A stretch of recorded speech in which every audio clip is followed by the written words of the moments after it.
Hi, I'm Paul Lemeshko, a Toronto-based CG artist with experience in the VFX, animation, and game dev industries since 2003. Most recently, I have had the privilege of working with Sinking Ship Entertainment, a Canadian company specializing in kids live action, CGI blended, and animation series. When I joined, the studio was in the process of developing an Unreal Engine pipeline for Builder Brothers Dream Factory. This is a 3D fully animated show created in partnership with Scott Brothers Entertainment. My role was to build a set of non-destructive tools using Houdini and Unreal for offline and real-time projects. These tools were specifically designed for procedural terrain generation and hierarchical scattering. They also allowed for manual editing of action areas. The primary objective of these tools was to empower a small team of artists to generate approximately 80% of the environments procedurally, with the remaining 20% being manually created. So the show was set in a variety of locations. With the power of procedural generation and non-destructive nature of the Houdini tools, a handful of artists were able to iterate quickly and achieve the desired look based on the art director's feedback. Here is a quick demonstration of the tools at work, utilizing Quixel Megascans assets within the Unreal Engine. I start by sculpting the terrain, then applying some minor erosion and generating procedural masks with the Houdini tool. These masks define the materials and asset locations. Next, I manually place large cliffs and procedurally scatter rocks and vegetation based on the masks and hierarchical rules of the Houdini tool. The trees affect the landscape height for better blending into the terrain. I then clear and flatten an area based on the spline and place a few assets by hand. After that, I blend the tree with the terrain using the Houdini tool. With just 3 grass blades, I generate a small area of grass field around the tree based on the spline and the Houdini tool's grass clumping option. This could be an effective solution for hero areas where precision is important to avoid grass penetrating the scene elements. Even with a limited number of assets, I was able to create a rather detailed environment.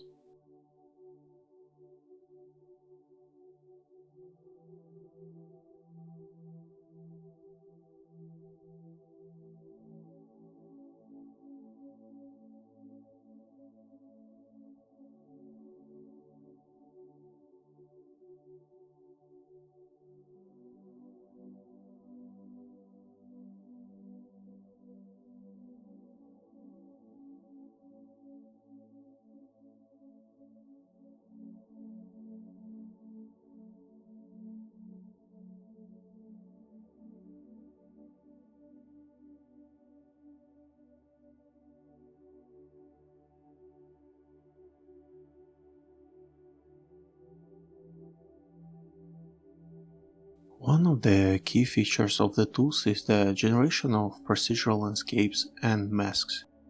These masks can be based on terrain features such as slope, curvature, flow, height, occlusion, etc. Additionally, these masks can be utilized for scattering and materials. In this example, I start by using the HIVE noise as the foundation, then apply distortion, erosion, more distortion, additional mid-frequency noise, slump, and high-frequency noise. Now I'm able to extract masks for flow, slope, occlusion, curvature, and user-defined direction. We also have the capability to generate masks and hide data based on splines, spline patches, meshes, images, as well as procedurally and hand-placed assets. For instance, I'm using a spline to create a sign distance field mask, which I'm adding to the height and then incorporating some noise based on that mask. Afterward, I'm converting it into a solid mask with some expansion and blur. Now it can be used for erosion, extra noise, and slump. The tools enable us to extract as a mesh, and just by duplicating the same mesh, moving, rotating, and scaling, we can achieve more terrain variety. Then we can project the result onto the landscape and modify it further, like adding more details with the Houdini tool post-processing options. We can also bake it into an image stamp and use it as the height stamps with different options. Multiple splines in the spline patch mode can be used as a control grid to modify height data. This could be useful for defining the base shape.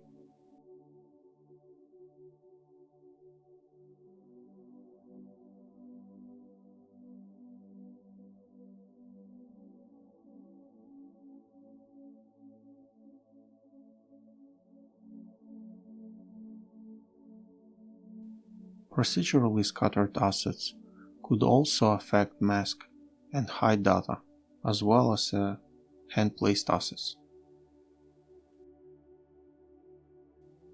Once we've generated masks and height data or obtained them from the projection, we can further manipulate them using a variety of operations, blending modes, ramps, and so forth. To give you a brief illustration, I'm using a spline's outer sign distance field option to displace the landscape. Then I'm adding noise, distortion, and some large cracks, which I then smooth out. To integrate this cabin into the scene, I'm raising the ground to its foundation and applying some noise, distortion, and erosion. We have the ability to extract the water surface from the mask and spline, where the flow direction is determined by the incline of the spline. This can be utilized as the flow speed and direction in the water material. As demonstrated in this example, I'm using the splines to displace the waterbed, then adding some details with the post-processing. Then, based on the waterbed mask and spline, we can extract the water surface where the brighter color indicates the flow speed and the UV attribute contains the 2D direction.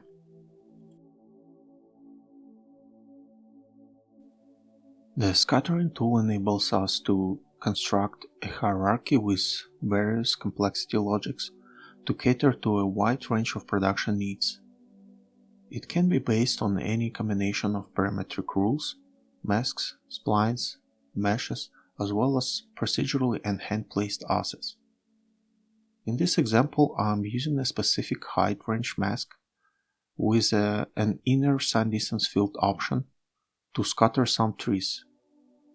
Then I'm masking that with a spline, and with another spline I'm clearing the path.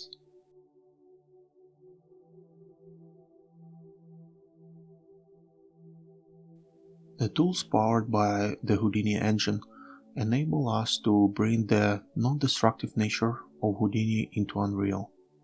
This is an invaluable benefit for small team environments and assists directors in iterating on their vision much faster to achieve the desired look.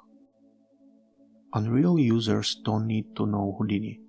The entire process, including creating hierarchical scattering recipes, can be done without opening Houdini. In our workflow, we'll only use two tools that can interact with each other in various ways. To work in Unreal, it requires a valid Houdini engine or Houdini license and installation. Also, a Houdini Engine for Unreal plugin. It's important to note that we will be utilizing only the free Houdini for Unreal rental license while working in Unreal. This means we have a privilege to use the tools in Unreal without actually using Houdini or Houdini Engine license.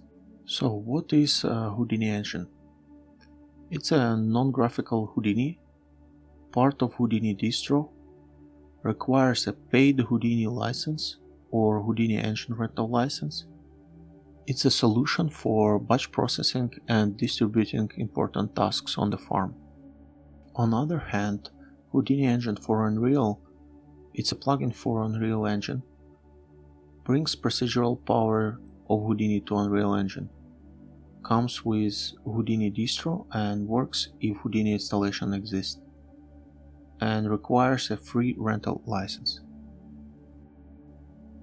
Our workflow consists of three main steps: generate or sculpt the landscape height, generate or extract masks for scattering and landscape material, and perform scattering. There are multiple ways to generate landscape with height and masks HDA. We can begin by sculpting the base terrain, or generating noise, projecting meshes, splines, patches, images, and then applying a series of post-processing operations on top. However, on the Builder Brothers project, we typically modeled or sculpted the base terrain in the DCC tool of the artist's choice, and then added post-processing operations if required. Here is an example. We start with the base sculpted terrain and then add a series of effects to introduce more details.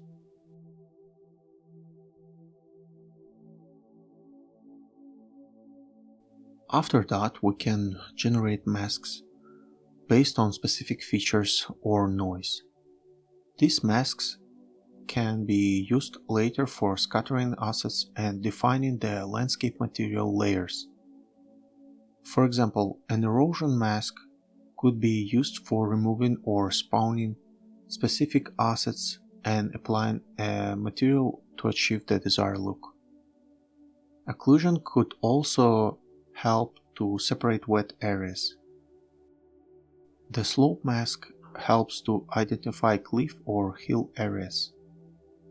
Curvature can help to break up the look and add more details. The user-defined direction could help to separate north from south areas where the south would be drier than the north.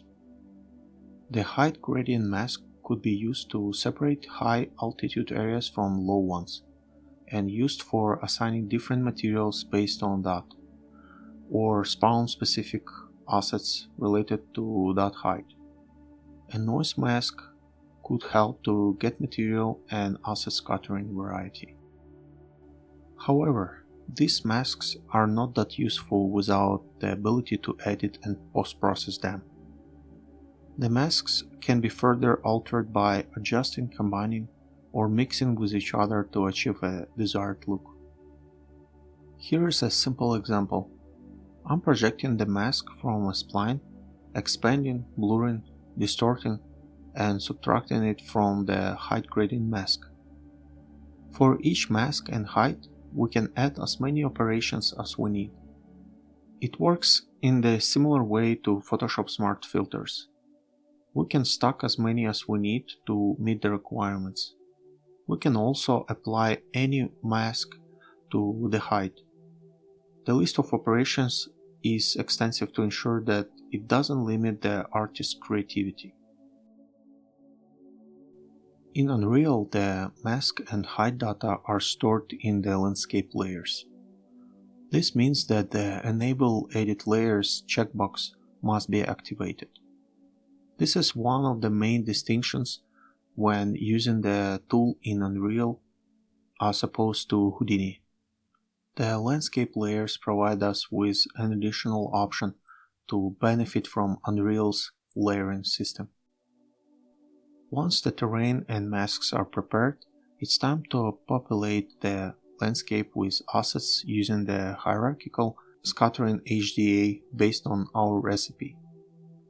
The HDA is heavily inspired by two presentations: Procedural World Generation of Far Cry 5 from GDC 2018 and Ghost Recon Building Worlds with Houdini from Houdini HIVE. I highly recommend checking them out. The logic of hierarchical scattering is determined by 5 parameters: mask priority, layer ID, order ID, local and global radius. These parameters were sufficient to achieve fairly complex results. The mask priority parameter allows us to determine which asset should spawn when multiple mask areas overlap. In this example, the mask priority for the green asset is set to 0, and for the red asset it's set to 1. As a result, the red asset will appear in the green mask area due to their higher mask priority value. The layer and order ID parameters come into play when we have more than one asset to scatter. These parameters determine whether the assets should use a local or global radius area to resolve overlapping assets. The key difference is that layer ID is used for incoming assets when we chain multiple hierarchical scattering HDAs, and order ID is used for asset variants in the current HDA. By using layer ID or order ID and 2 radius parameters, we can replicate a common natural hierarchy. For instance, the local radius allows us to define a tree canopy radius, and the global radius defines the radius of a trunk, allowing grass or bushes to grow under the canopy. Here is an example. We scatter only one asset and adjust just the local radius parameter, which is represented in red. As you can see, when the circles overlap enough, the asset disappears. In this scenario, I have 2 assets scattered with 2 HDAs. The pine tree was scattered first and has layer ID set to 0, and the bush was scattered second and it's set to 1. The green circles represent the global radius parameter, and as you can see, only the bushes are disappearing, and the pine trees are not affected. If the layer ID were set to 0 or 1 for both assets, then the global radius wouldn't have any effect, and the tool would treat them as assets on the same hierarchical level. The local radius would control the removal of both assets overlapping. In this case, I have both assets scattered in one HDA as asset variants, and I have order ID set to 0 for bushes and 1 for pine trees. As you can see, the global radius on the bushes is now affecting only the pine trees. The order ID value lets the tool know which asset is higher in the scattering hierarchy level and which is lower. There are other parameters that I'd like to briefly mention. These include coverage or total count of assets to scatter, relax iterations, scale by mask and ramp, random scale between min and max values, density distribution based on mask and ramp,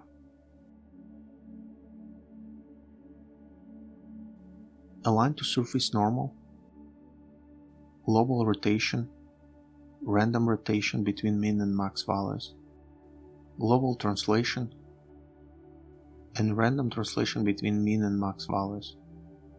The deformation mask parameters allows us to deform the terrain and offset the assets. Also provides the mask for material assignment.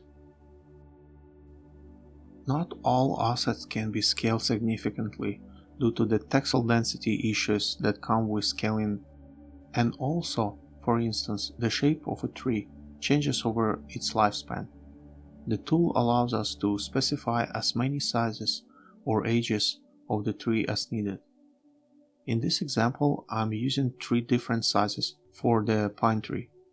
If we use the size by mask feature, the tool will pick the appropriate size of the tree based on the gradient value of the mask.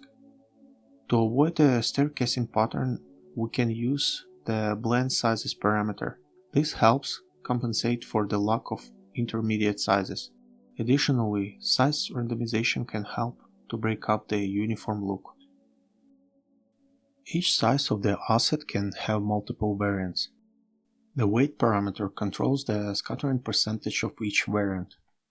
In this example, I'm increasing the weight of the dead pine trees, specifically for the largest pine tree size. Here I'm adjusting the weight for the medium-sized dead tree variant. The red color represents the local radius parameter, which is used to remove the largest trees that are too close to each other. The green color represents the global radius for the medium-sized dead tree variant. As you can see, it removes all other sizes of the pine tree along with its variants because the order ID is set to a lower value than the rest. This gives us full control over each variant in the hierarchy. When you are tasked with covering a large area with grass, it's beneficial to use a smaller number of scattered assets for the sake of performance. Typically, we would use large grass clumps for this purpose. However, this method can present some challenges. Large grass clumps may not properly conform to the curvature of the terrain surface. This isn't the issue for long shots where the grass is far from the camera, but it becomes noticeable in close-up shots. Furthermore, large clumps can't follow detailed exclusion masks or assets. For instance, a grass clump might penetrate the rails, making the grass visible outside of the terrain surface plane. A potential solution is to use smaller grass clumps that lean in one direction in high detailed areas. We can also use a sign distance field exclusion mask from the rails to guide the grass away from them. However, this could result in a uniform look. While we could use a noise mask to add some noise-based scale variance, it might still look unappealing. Aligning the grass to the surface normal can help in areas where the surface isn't flat. For better look, we can use cellular noise to affect the scale and direction. We can skip cells with a ramp and randomize values, then blur it to remove sharp edges and add some distortion. With some extra direction blending settings, we can achieve a more interesting look for the grass. Blending with the surface normal direction can also be beneficial.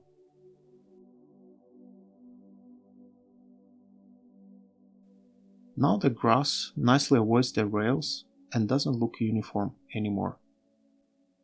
I think this approach provides a more natural and visually pleasing result. Furthermore, the tool enables spline-based scattering.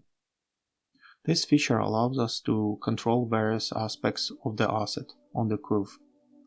We can adjust the density, spread, and overlap of the assets. We also have control over randomness and ramp-based size of the assets.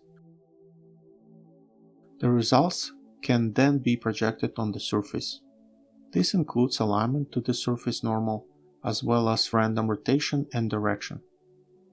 This level of control provides a high degree of flexibility and precision.